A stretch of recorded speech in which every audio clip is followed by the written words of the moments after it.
நானே இப்போ உதாரணத்துக்கு நான் எப்படி இந்த கடல்ல இருந்து மீண்டேன் அப்படின்னா, நான் ஆரம்பத்திலேருந்து முதல்ல இருந்து எனக்கு ஃபோன் பண்ணி சொன்னோன்னா உரம் வந்துடும், ஃபோன் பண்ணி சொன்னோன்னா மருந்து வந்துடும். இங்கே அடிக்க வேண்டியதான், ஆளை வச்சு விசாமல் அடிக்க வேண்டியதான், ஸ்ப்ரே பண்ணிக்கிட்டே இருக்க வேண்டியதான், உரத்தை அள்ளி போட்டுக்கிட்டே இருக்க வேண்டியதான்.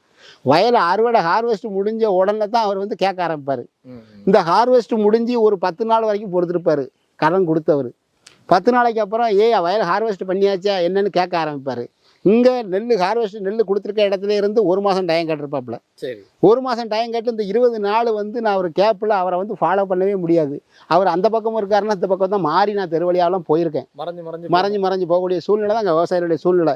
அப்படி நான் போயிருக்கேன். இன்னைக்கு நான் ஜெனியூனாக பேசிக்கிட்டு இருக்கேன்.